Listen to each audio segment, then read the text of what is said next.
Good morning students. ആദ്യം തന്നെ നിങ്ങൾക്ക് എല്ലാവർക്കും ഒരു നല്ല ദിനം ആശംസിക്കുന്നു. My name is Ribin Joseph and I am your English teacher. Today we are going to start our lessons. നമ്മൾ ഇന്നു മുതൽ നമ്മുടെ പാഠഭാഗങ്ങൾ പഠിച്ചു തുടങ്ങുവാൻ പോകുകയാണ്. ഇംഗ്ലീഷ് പൊതുവെ എല്ലാവർക്കും വളരെ പ്രയാസകരമായ ഒരു സബ്ജക്റ്റ്, ഒരു വിഷയമാണെന്നാണ് എല്ലാവരും പറയുന്നത്. പക്ഷെ ആണോ? അങ്ങനെയല്ല. നമുക്ക് ഇംഗ്ലീഷ് ഏറ്റവും എളുപ്പമുള്ള രീതിയിൽ പഠിച്ചെടുക്കുവാൻ സാധിക്കും. മാർക്ക് സ്കോർ ചെയ്യുവാനും സാധിക്കും. ഇംഗ്ലീഷ് ഏറ്റവും എളുപ്പമാക്കാൻ നമ്മളെ കൊണ്ട് എന്താണ് സാധിക്കുന്നത്?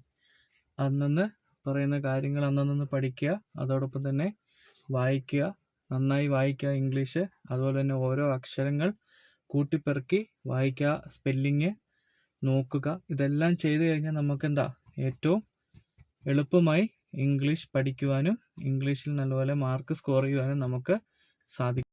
നമ്മുടെ പാഠപുസ്തകത്തിൽ ഏകദേശം 31ഓളം ചാപ്റ്റേഴ്സ് ഉണ്ട്. ആ 31 ചാപ്റ്റേഴ്സിൽ കഥകളുണ്ട്, കവിതകളുണ്ട്, ഉപന്യാസങ്ങളുണ്ട്, ജീവചരിത്രങ്ങൾ ഉണ്ട്. ഈ 31 ചാപ്റ്റേഴ്സും ഏറ്റവും നല്ല രീതിയിൽ പഠിക്കുവാനും വായിക്കുവാനും അത് മനസ്സിലാക്കുവാനും മനസ്സിലാക്കിയ ശേഷം അത് നമ്മുടെ പരീക്ഷയിൽ ഏറ്റവും നന്നായി എഴുതുവാനും നമുക്ക് സാധ്യമാകണം. നമ്മുടെ പുസ്തകത്തിലേക്ക് ആദ്യം തന്നെ നോക്കുകയാണെങ്കിൽ ആദ്യത്തെ ചാപ്റ്ററായി വരുന്നത് ഒരു ഓട്ടോബയോഗ്രഫിയാണ്. എന്താണ് ഒരു autobiography? An autobiography is a self-written account of the life of oneself or an account of a person's life written by that person. ആദ്യത്തെ ചാപ്റ്റർ നമുക്കൊരു സെൽഫ് മോട്ടിവേഷൻ നൽകുന്ന ഇന്ത്യൻ ക്രിക്കറ്റിലെ ഇതിഹാസമായിരുന്ന സുനിൽ ഗവാസ്കറുടെ ജീവചരിത്രമാണ്, അല്ലെങ്കിൽ ഓട്ടോബയോഗ്രഫിയാണ്. നമുക്ക് പാഠത്തിലേക്ക് കടക്കാം. My first steps by Sunil Gavaskar. Sunil Gavaskar, popularly known as Little Master. He was born on July 10th, 1949, and his full name is Sunil Manohar Gavaskar. Sunil Gavaskar expresses gratitude to his uncle, Mr. Narayan Masurekar, for helping him. It is due to him that he became a cricketer and writer. അപ്പോൾ ആദ്യത്തെ ഒരു പാരഗ്രാഫിൽ അദ്ദേഹം ജനിച്ച വർഷം പറയുകയാണ്.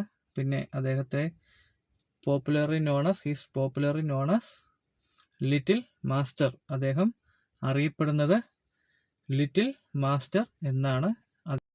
1949 July 10-നാണ് Sunil Gavaskar ജനിച്ചത്.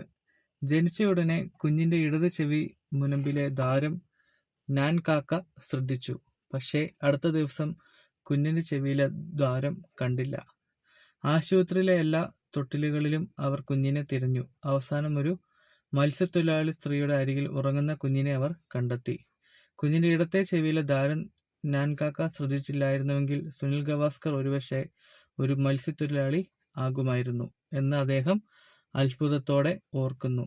അദ്ദേഹത്തിന്റെ ബാല്യകാല സ്മരണകൾ ആത്മകഥയിലൂടെ നീളം കാണുവാൻ സാധിക്കും. തന്റെ വീട്ടിലെ ചെറിയ ഗാലറിയിൽ ടെന്നീസ് ബോൾ ഉപയോഗിച്ച് അമ്മയോടൊപ്പം സ്ഥിരമായി ഗവാസ്കർ ക്രിക്കറ്റ് കളിച്ചിരുന്നു.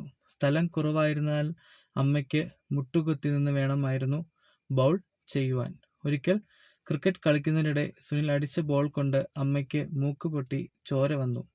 എന്നാൽ അതൊന്നും കാര്യമാക്കാതെ അവർ കളി തുടർന്നു. അമ്മയോടൊപ്പം ഉണ്ടായിരുന്ന ദിവസങ്ങൾ സുനിലിന് പ്രിയപ്പെട്ടവയായിരുന്നു. അദ്ദേഹത്തിന്റെ അച്ഛൻ ചെറുപ്പകാലത്ത് നല്ല ക്രിക്കറ്റ് കളിക്കാരനായിരുന്നു. കൂടാതെ സുനിൽ ക്രിക്കറ്റ് കളിയുടെ ഒരു വിദ്യാർത്ഥി കൂടിയായിരുന്നു. മത്സരത്തിന്റെ വിവിധ വശങ്ങളെക്കുറിച്ച് രസകരമായ ചർച്ചകൾ അവർക്കിടയിൽ നടക്കാറുണ്ടായിരുന്നു. അച്ഛന്റെ ഉപദേശങ്ങൾ സുനിൽ എല്ലായ്പ്പോഴും തന്റെ കരിയറിന്റെ വികസനത്തിന് അമൂല്യമായി കരുതിയിരുന്നു. സുനിലിന്റെ അമ്മാവൻ മാധവ് മന്ത്രി ഇന്ത്യക്ക് വേണ്ടി 4 ഔദ്യോഗിക മത്സരങ്ങൾ കളിച്ചിട്ടുണ്ട്. അമ്മാവന്റെ ട്രോഫികളും സമ്മാനങ്ങളും അവൻ ഒരുപാട് കൗതുകത്തോടെ നോക്കിയിരുന്നിട്ടുണ്ട്. അതിൽ അവൻ ഏറ്റവും ഇഷ്ടപ്പെട്ടത് 1952 ഇന്ത്യയുടെയും ഇംഗ്ലണ്ടിന്റെയും കളിക്കാരുടെ ഓട്ടോഗ്രാഫ് അടങ്ങിയ സ്റ്റമ്പുകളായിരുന്നു. അമ്മാവൻ അവന് നൽകിയ ഉപകാരങ്ങൾ പിന്നീട് സുനിലിനൊരു മുതൽക്കൂട്ടായിരുന്നു. ഇന്ത്യൻ ജേഴ്സിയുടെ നിറങ്ങൾ സംരക്ഷിക്കാൻ ഓരോ കളിക്കാരനും ഉത്തരവാദിത്തമുണ്ട്. ഇന്ത്യയുടെ അഭിമാനം ഉയർത്തിപ്പിടിക്കുവാൻ കഠിനാധ്വാനമല്ലാതെ മറ്റു കുറുക്കുവഴികളില്ല എന്നും അവന്റെ അമ്മാവൻ അവനെ പഠിപ്പിച്ചു. തുടക്കം മുതൽ തന്നെ സുനിൽ ഒരു ബാറ്റ്സ്മാൻ ആകാൻ ആഗ്രഹിച്ചിരുന്നു.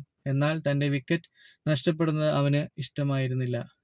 കളിക്കുന്നതിനിടയിൽ തന്റെ വിക്കറ്റ് നഷ്ടപ്പെട്ടാൽ മറ്റ് കളിക്കാരുമായി വഴക്കുണ്ടാക്കി അവൻ തന്റെ ബാറ്റും ബോളുമായി വീട്ടിൽ പോകുമായിരുന്നു. ആംബെ സഹോദരങ്ങൾ, മന്ത്രേക്കർ സഹോദരങ്ങൾ എന്നിവരായിരുന്നു സുനിലിന്റെ ബാല്യകാലത്തെ കളിക്കൂട്ടുകാർ. കളി തുടങ്ങുന്നതിന് മുമ്പ് സുനിലിന്റെ സ്വഭാവം അറിയാവുന്ന ഇവർ മറ്റൊരു പന്ത് കൂടി കൂടുതലായി കരുതിയിരുന്നു. ഭൂരിഭാഗത്തിന്റെ താല്പര്യമനുസരിച്ച് സുനിലിന് കളിക്കേണ്ടി വന്നിരുന്നു. കുട്ടിക്കാലത്ത് അയൽവീടുകളിലെ കുട്ടികളുമായി ഇവർ ക്രിക്കറ്റ് കളിച്ചിരുന്നു. കളിക്ക് ശേഷം അവർ ഒരു ചെറിയ ട്രോഫിയും നൽകിയിരുന്നു. ഈ ചെറിയ വെള്ള കപ്പുകൾ അവർ വാങ്ങിയിരുന്നത് അവരുടെ ചെറിയ ശേഖരത്തിൽ നിന്നായിരുന്നു. അത് 1.5 പൈസയിലും താഴെയായിരുന്നു. ആത്മകഥയിലെ ഓരോ വാക്കുകളും സുനിൽ ഗവാസ്കർ എന്ന ചെറുപ്പക്കാരിൽ നിന്ന് സുനിൽ എന്ന ഇന്ത്യ അറിയുന്ന വ്യക്തിയാക്കി തീർക്കാൻ സഹായിച്ച ഓരോ നിമിഷങ്ങളും വ്യക്തമാക്കിയിട്ടുണ്ട്. തന്റെ ജീവിതത്തിൽ സ്വാധീനിച്ച കുറേയധികം വ്യക്തികളുടെ പേരുകൾ നമുക്ക് ഈ വായനയിലൂടെ കണ്ടെത്തുവാൻ സാധിച്ചു. നാരായൺ മസുരേക്കർ, അതോടൊപ്പം തന്നെ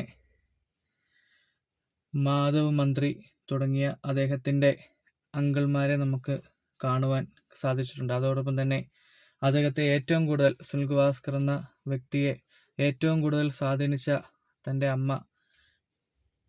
അമ്മയുടെ കാര്യവും നമുക്ക് ഈ ജീവചരിത്രത്തിൽ കാണുവാൻ സാധിക്കും.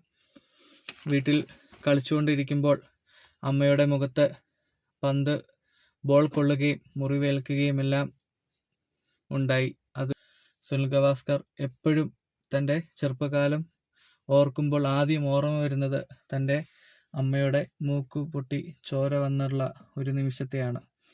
അപ്പം അത്രത്തോളം തൻ്റെ മാതാപിതാക്കൾ തനിക്ക് വേണ്ടി നിന്നിരുന്നു. ഹാർഡ് വർക്ക് ചെയ്താൽ മാത്രമേ സക്സസ് ഉണ്ടാവുകയുള്ളൂ എന്നുള്ളൊരു കാര്യം തൻ്റെ മാതാപിതാക്കളും തൻ്റെ റിലേറ്റീവ്സും കുടുംബാംഗങ്ങളും എല്ലാം സുനിൽ ഗവാസ്കറിനെ അദ്ദേഹത്തോട് പറഞ്ഞിരുന്നു. ഹാർഡ് വർക്ക് ചെയ്താൽ മാത്രമേ നമ്മൾ ആഗ്രഹിക്കുന്ന ഒരു ലക്ഷ്യത്തിലേക്ക് ചെല്ലുവാൻ സാധിക്കുകയുള്ളെന്ന് അദ്ദേഹത്തെ പറഞ്ഞ് മനസ്സിലാക്കി.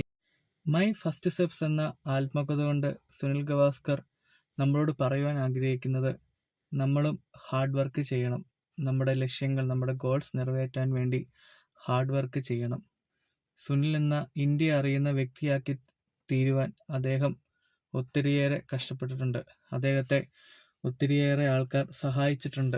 തൻ്റെ കുടുംബാംഗങ്ങൾ, തൻ്റെ മാതാപിതാക്കൾ, തൻ്റെ കൂട്ടുകാർ ഇവരെല്ലാം അദ്ദേഹത്തെ കൂടുതലായി സഹായിച്ചിട്ടുണ്ട്. സുനിൽ ഗവാസ്കർ എന്ന ഇന്ത്യൻ ക്രിക്കറ്റിലെ ലെജൻഡിനെ കുറിച്ച് വരുന്ന ക്ലാസ്സുകളിൽ നമുക്ക് ചർച്ചകൾ ചെയ്യാം. Thank you.